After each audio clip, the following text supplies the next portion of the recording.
vous écoutez RCJ Midi et c'est donc le grand retour de Luce Perrault et de Lire la politique. Merci, bonjour Rudy. Bonjour. Bonjour Paul Laroutouru. Bonjour Luce Perrault.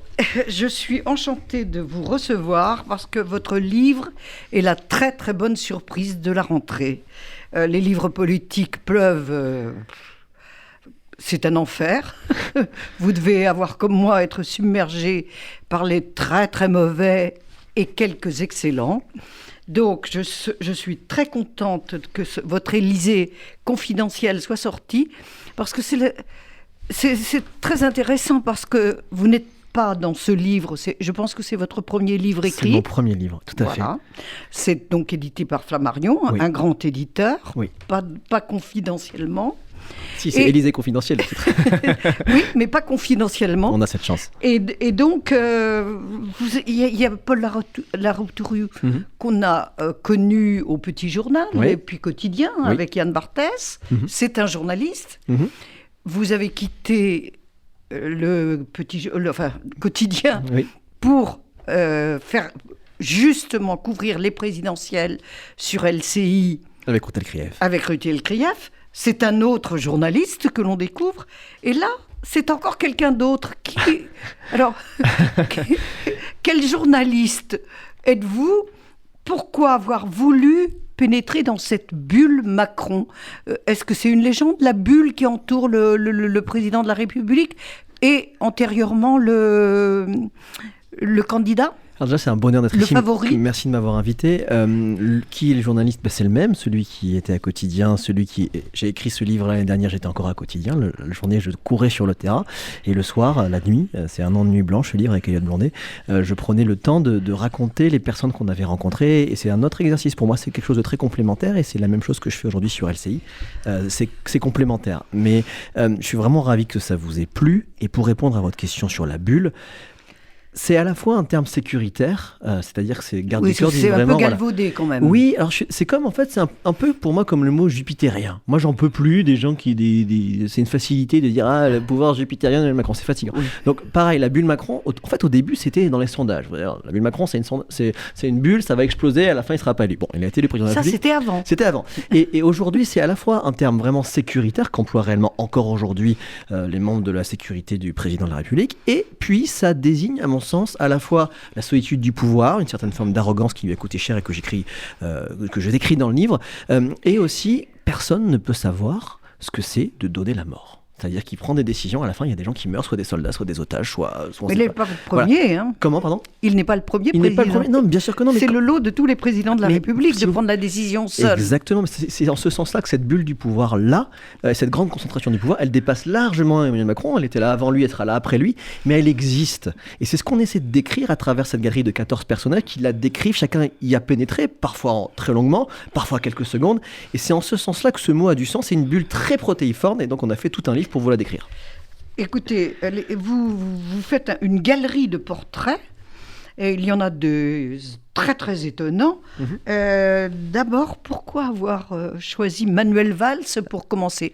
Parce que Manuel, il est toujours cash. Ouais.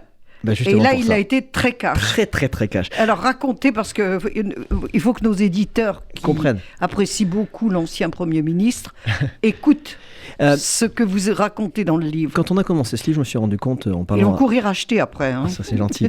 Je me suis rendu compte qu'en fait, il y aurait, à cette rentrée, 17 livres sur Emmanuel Macron.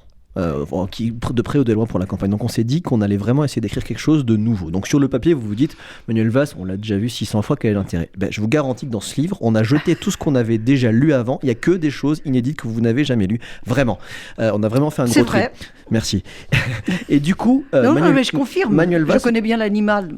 On a fait un deal, c'est-à-dire que lui avait envie de nous raconter la façon dont Emmanuel Macron avait trahi François Hollande. Il le décrit très bien, il était Premier ministre, donc il était aux premières loges. Était aux premières loges. Mais en contrepartie, il a fait un vrai acte de contrition en parlant lui aussi de sa trahison. Il a trahi sa parole, il s'était engagé pour la primaire socialiste, et puis à la fin, il a trahi Benoît Hamon. Et donc c'est un chapitre qui s'appelle Trahison...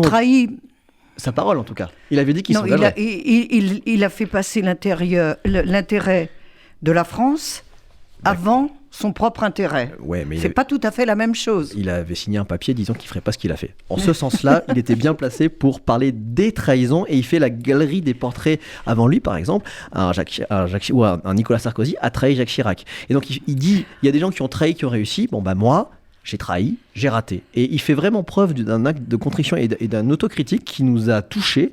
Et donc on l'écrit, et c'est le chapitre introductif sur les trahisons, ça Emmanuel Macron. Et puis il n'est pas le seul. Et vous ne pensez pas que c'est plutôt François Hollande qui a trahi Manuel Valls ? Ça c'est hyper intéressant comme question. Je le pense pas. Je pense que François Hollande s'est assez bien trahi tout seul par rapport aux promesses initiales de son quinquennat, vu comment il a fini. Il n'avait pas besoin Et d'aide. je pense qu'il avait personne. Ouais, pas besoin. Alors, vous soulignez d'abord les débuts, Oui. la campagne d'Emmanuel Macron. Mhm. Alors là, c'est la Route-Roue façon peu quotidien, un peu plus journal. Et puis après, le président. Par exemple, Sibeth Ndiaye. Sibeth Ndiaye. Ouais. Ndiaye. C'est dur à dire. Sibeth Ndiaye. Ndiaye. Comme vous voulez. Vous le prononcez à la sénégalaise. Marie Ndiaye exige qu'on dise son nom comme ça, c'est le même. D'accord. L'écrivain. D'accord. Donc, il y a deux, trois façons de la citer. Mais elle évoque les signes noirs, en faisant référence au fameux livre sur le signe noir écrit par le grand économiste américain. Mais Sibeth, elle a été au plus près. Elle était là à Bercy quand le président était ministre des Finances de François Hollande. Elle était là pendant la campagne. Et puis, elle est partie, mais essorée. Elle était passée dans la lessiveuse, comme disent souvent les politiques. Elle est quand même... ce portrait est étonnant, parce qu'elle dresse un Macron sans voile, là, sans ce langage un peu insupportable qu'elle employait, qui n'était fait que d'éléments prédigérés, préparés, et auxquels personne ne pouvait adhérer. Avec Yael Blondet, on a vraiment suivi, à nous deux, on a fait l'intégralité des déplacements du candidat puis du président. Et donc on a très longtemps connu d'abord une Sibeth Ndiaye, la boxeuse, que je décris, oui. C'est-à-dire qu'on a eu des engueulades homériques. Ensuite, elle a été porte-parole du gouvernement où 95% des mots qui sortaient de sa bouche étaient la langue de bois. Mais Sibeth Ndiaye, c'est aussi quelqu'un qui vraiment est capable d'une analyse politique. C'est une femme politique. On le découvre. Voilà. Vous faites découvrir un autre aspect de cette jeune femme. Et c'est là où elle est intéressante. Elle est intéressante et c'est la première fois qu'elle verbalise des vrais reproches politiques concernant le président de la République, où elle dit moi j'en peux plus, par exemple, il met des heures à trancher. Et je ne connaissais pas ce côté plein d'indécision d'Emmanuel Macron, c'est peut-être un point commun avec François Hollande d'ailleurs.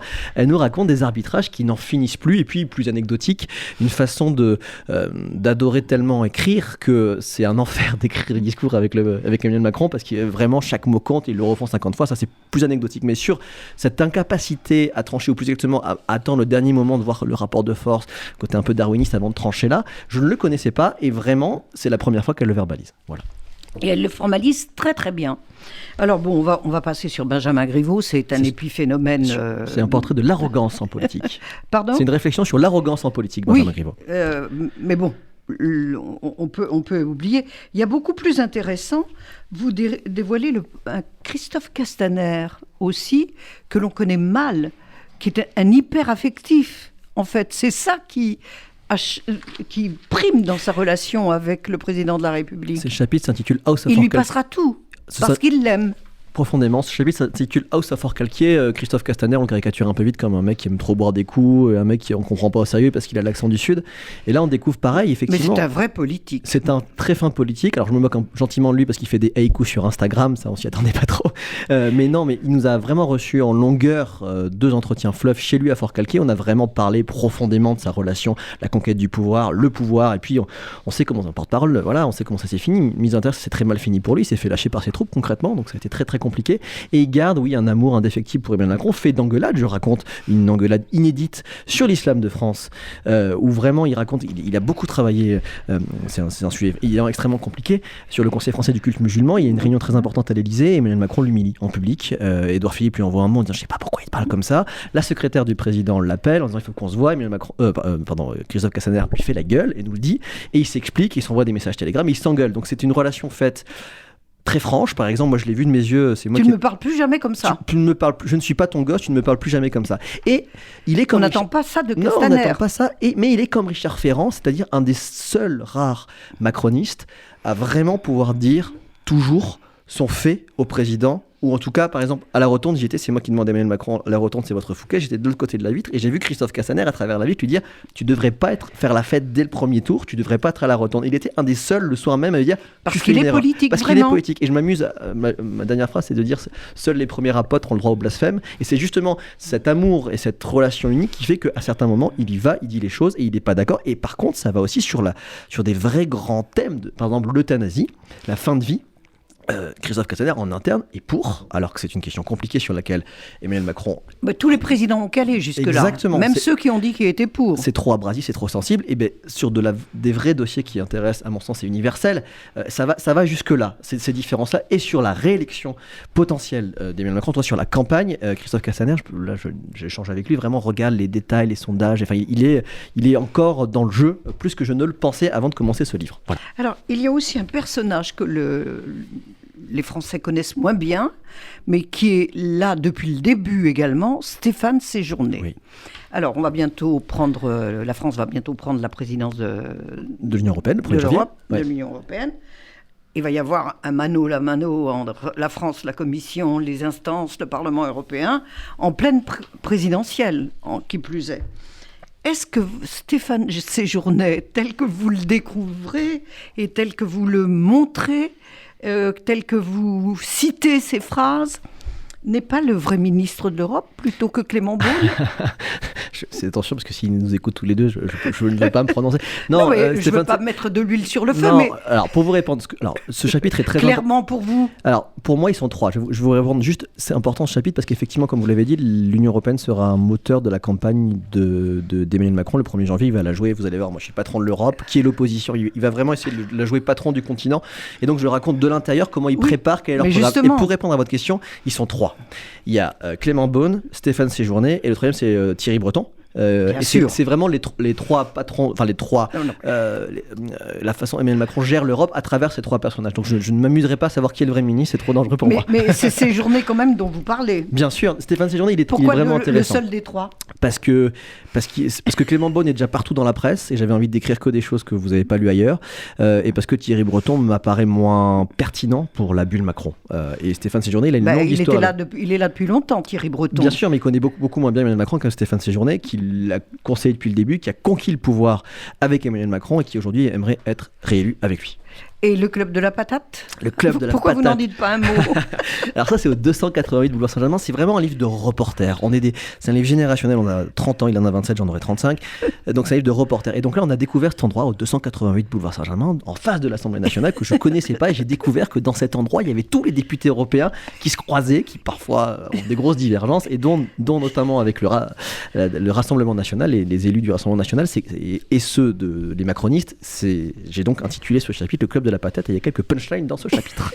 Vous le lirez, j'espère. Mais ça aussi, c'est une découverte délicieuse à la fois pour les journalistes politiques qui l'ignorent, parce qu'on n'est pas sur le terrain comme vous, et pour les Français. Il faut vraiment qu'ils découvrent tout ça dans votre livre.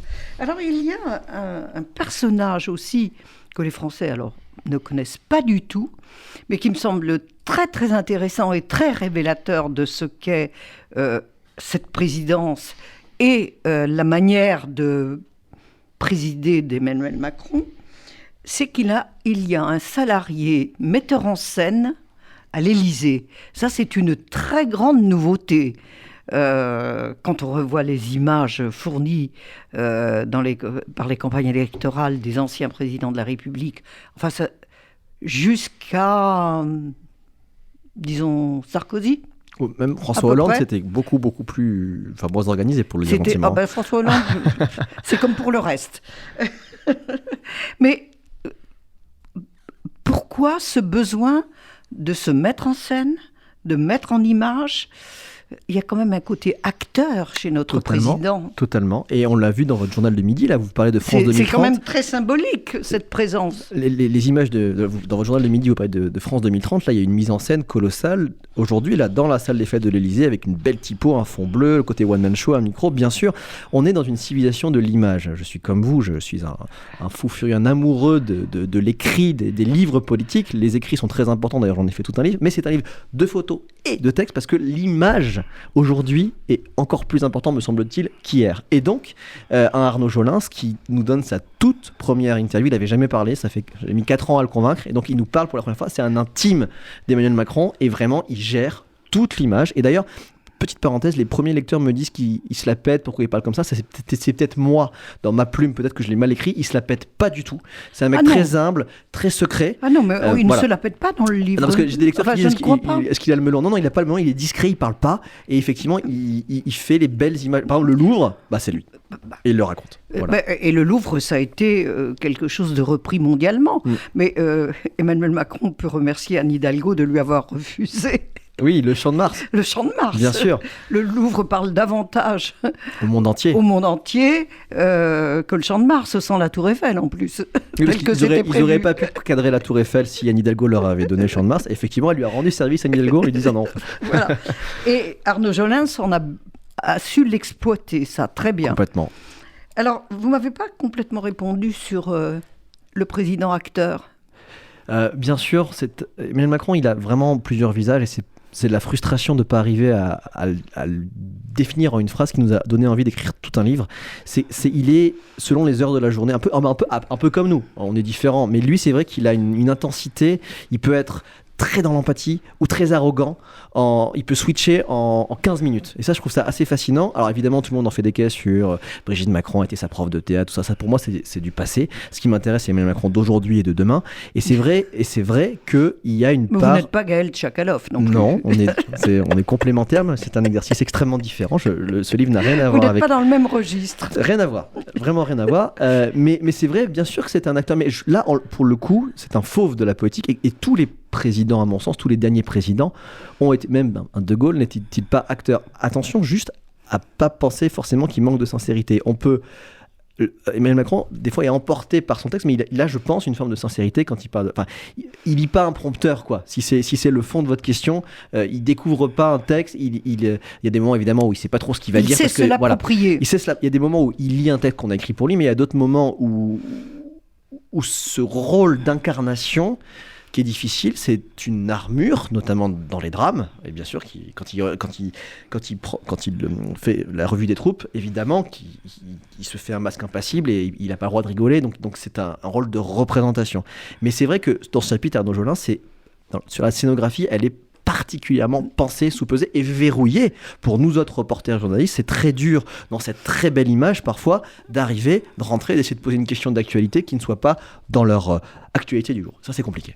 Et il verrouille. Complètement. C'est vraiment quelqu'un qui, en quelque sorte, la porte d'accès au Emmanuel Macron que personne ne connaît. À part Brigitte Macron. Avant. Oui, bien sûr. L'expression. Après, encore une fois, j'ai eu la chance d'être copieusement servi avec des nombreux confrères à l'avoir vraiment beaucoup interviewé. Je ne peux pas faire semblant de jamais l'avoir eu. Et dans ce livre, il n'est pas interviewé lui, mais il y a plein de citations de lui. On a accès quand même à lui. Je veux pas non plus. Voilà. Mais bien sûr, il y a une volonté de produire de belles images et aussi de se substituer à nous.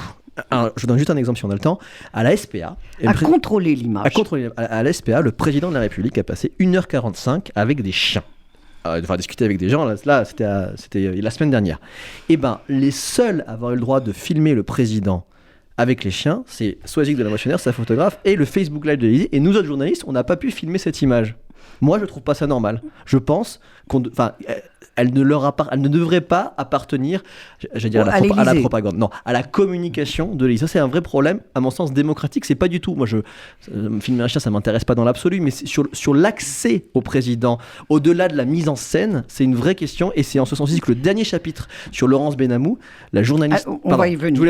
Pardon, excusez-moi, je vais trop vite. Non, justement, mais avant de parler de Laurence Benamou, qui est. Alors, ça c'est un portrait. C'est peut-être le plus inattendu et